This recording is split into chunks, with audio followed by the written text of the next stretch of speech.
In this video, we're going to talk about a couple models for growth of either populations or money or something of that sort. And these are both going to be applications of differential equations, which we just studied previously.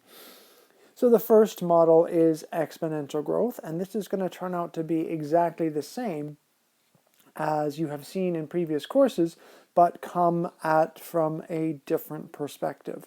So in Calculus 1, or maybe in high school, you may have seen that one of the definitions of the famous constant E, Euler's constant, is as a limit. E can be defined as the value of this limit. The limit as n goes to infinity of 1 plus 1 over n to the nt, and that gives us the approximate value E 2.71828. It actually goes on forever, obviously. So this is our number E, and the discovery of this number is actually attributed to Jacob Bernoulli, who was investigating compound interest at the time, and this is the compound interest equation that I know you are familiar with because we used it earlier this semester.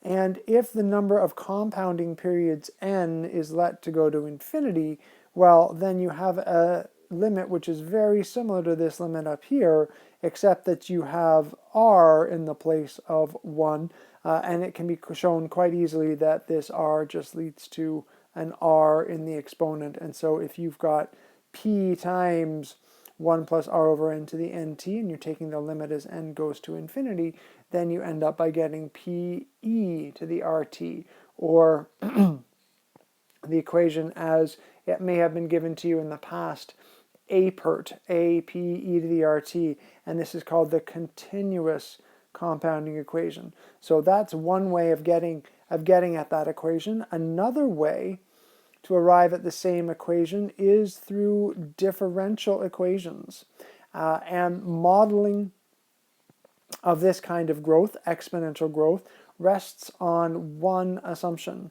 and that is the rate of growth, which is the derivative dA dt, is proportional to the current amount.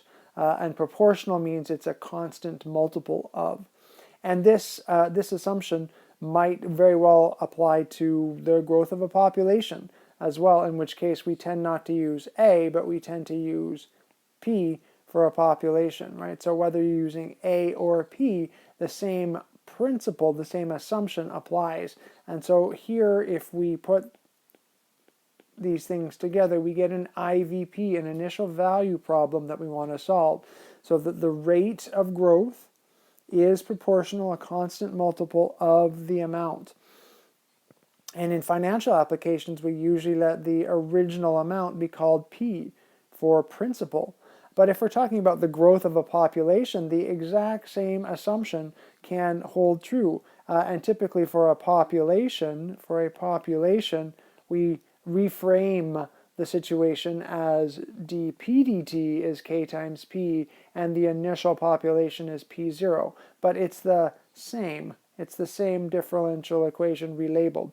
So let's go ahead and solve it in terms of A.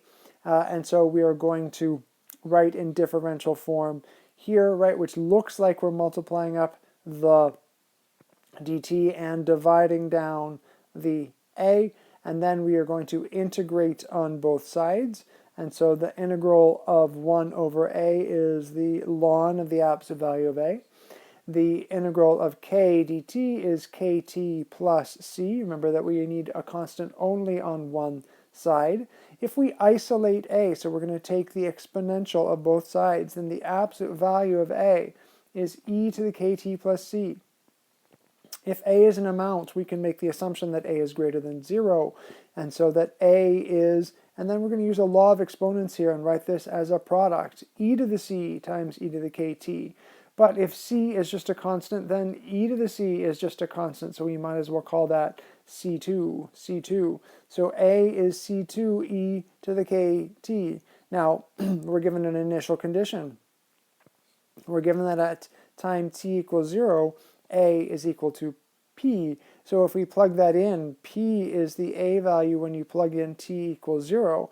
And so you end up by getting that the constant C2 is just this value p, and out pops a is equal to p e to the, well, kt above, but if we just let k be r, a p e to the rt is a solution of this differential equation, of this initial value problem.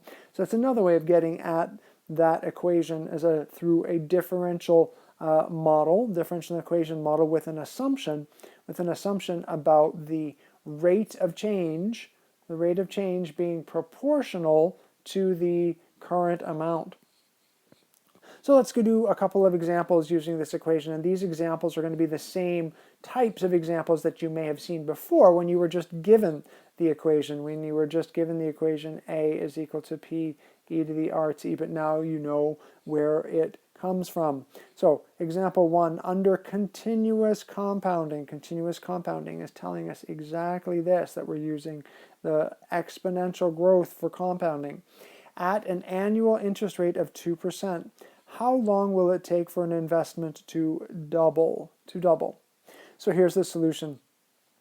If we let P0 be the principal, be the initial amount invested, right? In other words, we're saying the principal is P0, and then double that, the amount that we're looking for is going to be 2 times P0. And so if we use that as well as the rate 0.02 into APERT, then A is P0, no, it's 2 times P0, and P, the principal, is P0. Those guys cancel out, and so you get this equation that you can just isolate.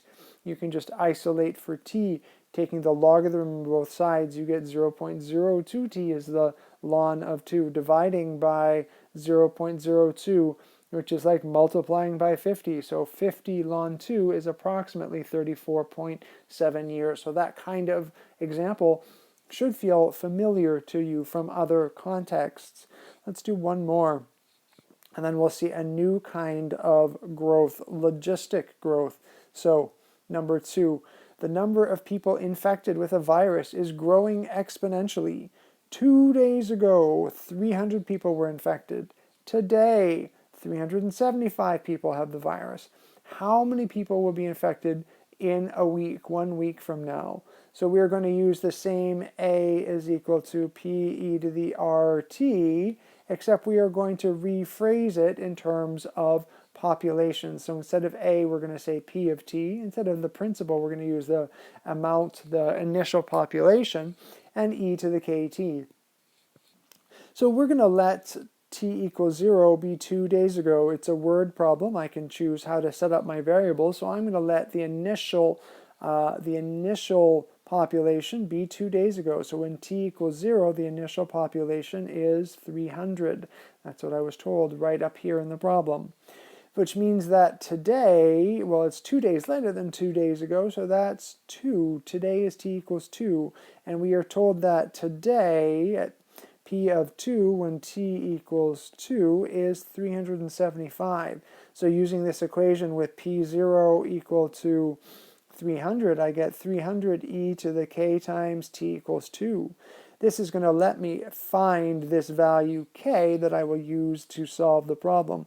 So we get this equation when we divide both sides by 300, and isolating using the logarithm, you get k is 1/2 ln of 5/4. So now we're in a position to write down the full expression of the exponential growth formula. So p of t is 300 e to the 1/2 ln of 5/4 times t.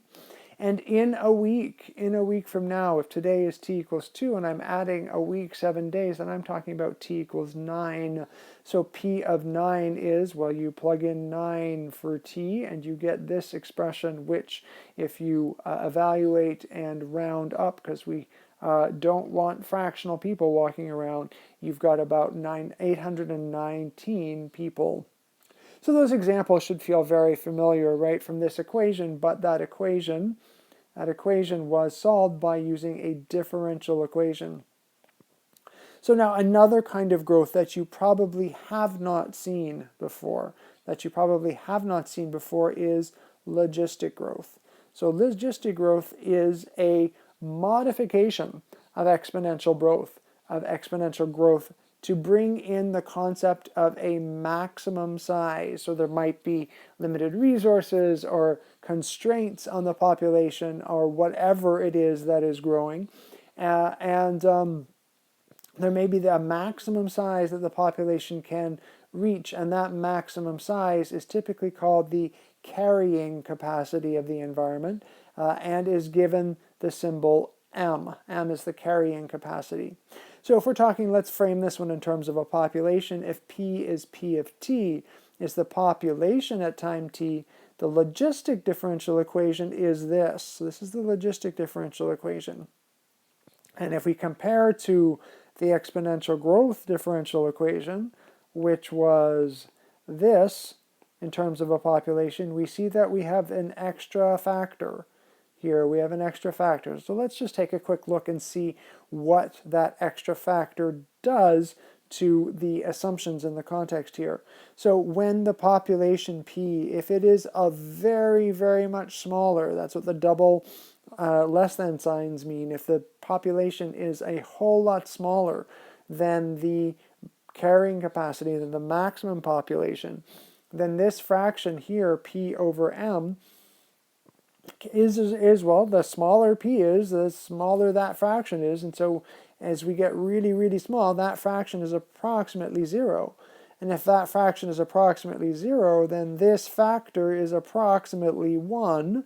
And so the differential equation, or the rate, dp dt, is approximately k times p. That was the exponential differential equation. So for very, very small populations, the growth is approximately exponential. But as p gets larger, as p approaches the maximum, then p over m approaches 1. And if that approaches 1, then this factor here is 1 minus 1, and that is 0. Well, it approaches 0. And so multiplying by 0 tells us that the rate approaches 0. So as you get closer and closer to the maximum value for the population, the growth rate approaches 0. Exponential at the start, near 0 at the end. That makes good sense for a situation where the environment has some sort of constraint or resource limitation that is restricting growth.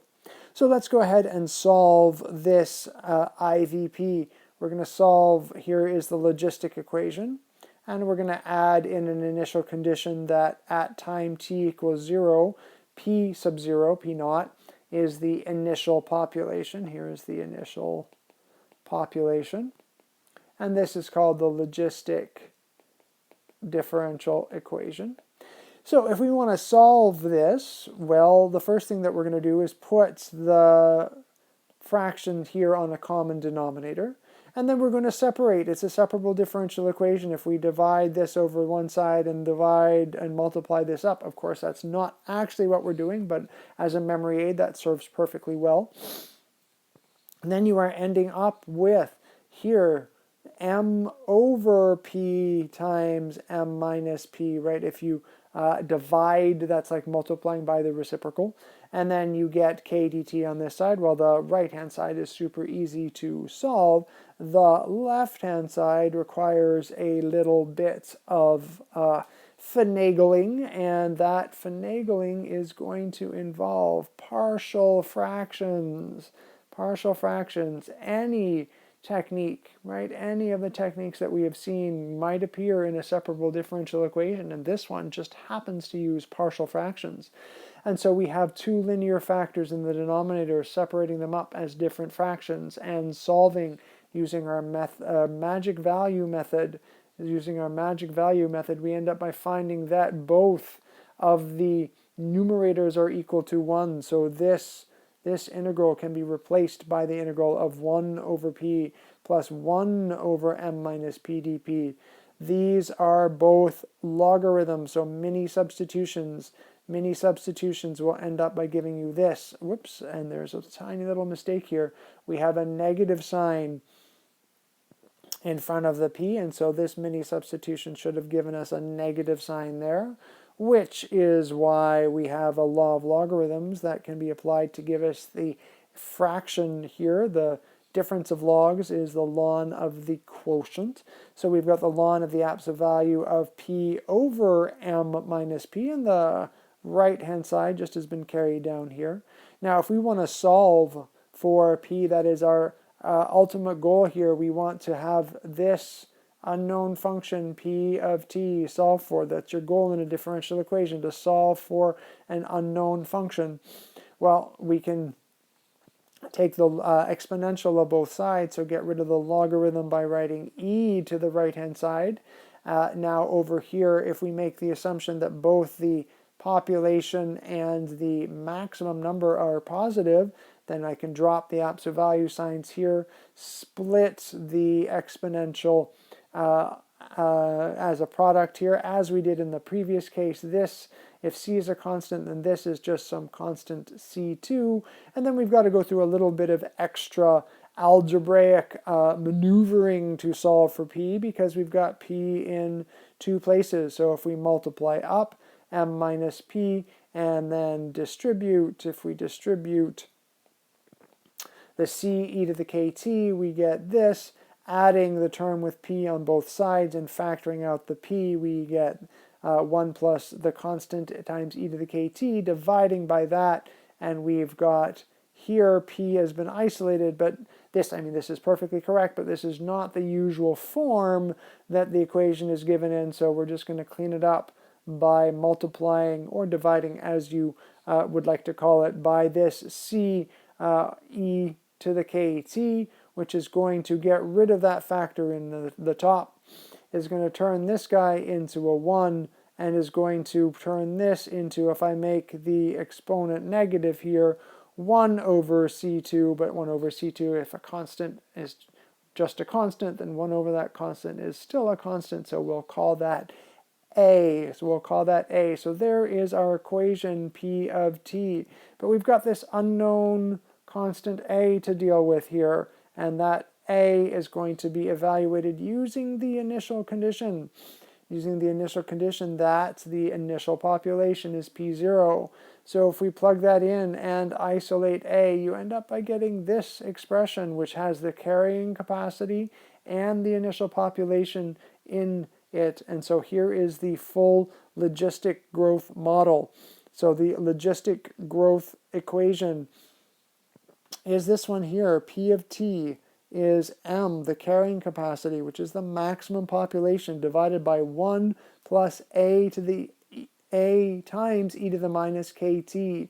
And a is calculated by using the carrying capacity and the initial population. So let's just take a quick second and compare exponential growth. Exponential growth, we know the exponential function looks like this. Logistic growth looks like this. If you take the limits, if you take the limit as t goes to infinity, then you have e to the minus infinity here, which is approaching 0. So you end up by getting m. So this here, this growth starts out exponential, but then as you get closer and closer and closer, or as time goes on, bigger and bigger and bigger, you get closer and closer and closer to m, the maximum value. The carrying capacity is a horizontal asymptote of the population function. So let's go ahead and do some examples with this new model. So with this new model of growth, the logistic growth equation. So some examples here, we'll do 2 of them. So let's suppose that a population satisfies this differential equation with this initial value. So we're given an IVP. We're asked, what is the carrying capacity? What is the rate of growth when t equals 0? And when will the population reach 50% of the carrying capacity? So let's go ahead and solve these, solve the problem to get these values. So the carrying capacity is m.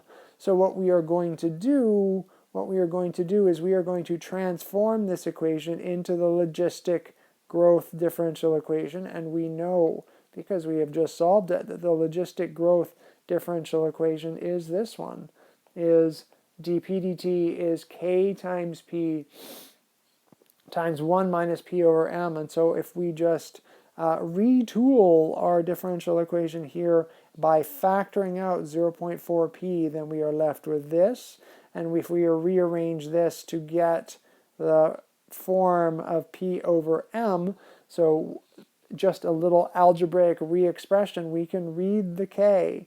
We can read the k value that was sitting right in front here, and we can read the m value that is here.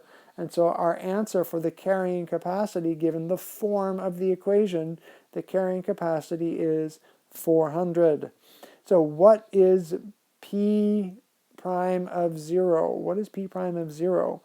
Well, actually, we don't need our previous work to do that. We can answer directly. P prime of 0 is, well, another way of writing that is dp dt evaluated at 0. Well, we have dp dt right here. So all we need to do is plug in 0. We plug in 0 for p, and plug in 0 for p and square it. So 0.4 p of 0 minus 0.1 p of 0 squared, and p of 0 we are given here as the initial population. So plugging in those values and simplifying, we get 17.5. 17.5 is the initial rate of growth. That's a rate of growth, right? So the units on that would be well, we're given that the year, t is in years, so I guess this is individuals per year. Individuals per year is the rate of growth. Now, lastly, we're asked, when will the population reach 50% of the carrying capacity? Well, we know the carrying capacity from A is 400, and so 50% of that is going to be 200. But wait, if we actually want to use the equation, we'd better figure out what the full equation looks like. And to do that, well, we have the carrying capacity m, we have the k from up above. What we do not have is the a value, but we know a is calculated as m minus p naught over p naught. And so running through the calculation, given those values from above, we're going to have that a is 7. So here is the logistic growth equation for our situation, and we didn't resolve that differential equation. We didn't resolve that differential equation. We use the fact that we know what the answer is going to be because we have solved for that differential equation already. We know that this is the form of a logistic growth solution, and so we are using that with the above information to get our function here. We want to know when the population is going to reach half of the carrying capacity. Well, half of 400 is 200. We set that equal, and then we isolate. We isolate by isolate for t, I guess I should say. We multiply that up and divide the 200 down, and so we get this equation, which we can then isolate for t. You get this exponential taking the logarithms of both sides, simplifying, so 5/2, the ln of 7, or about 4.9 years. That was the first example. Let's do one more. Let's do one more using the logistic growth equation. So example 2, suppose that a population grows according to the logistic model. And so right away we know we're going to be applying this equation. We don't need to solve the differential equation a second time, right? We have that equation, so we know that is the solution. We just need to get information about the parameters m, a, and k. So we are given that the initial population is 1,000. So P naught is 1,000, and the carrying capacity is 10,000, so M is 10,000. That lets us calculate A, because A is M minus P naught over P naught, so A turns out to be 9, which means that we have the full equation right here that governs the growth of this population under the logistic model. Now that we have the full equation, we can answer any question that might be asked about it And so we want to say, we are told that if the population, we don't have the full equation, we are missing the k. We were told that if the population grows to 2,500 after 1 year, what will the population be after another 3 years? So let's concentrate on this part to start with. At t equals 1, after 1 year, we have 2,500 individuals. That gives me the information that I need to solve for k.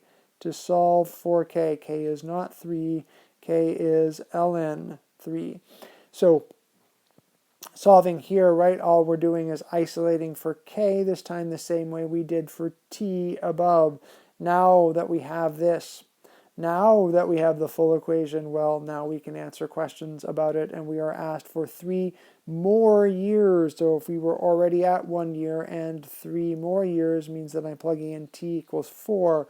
Plugging in t equals 4 into the full equation gives me the answer of 9,000 individuals, and that's all that was asked for in this logistic growth model equation.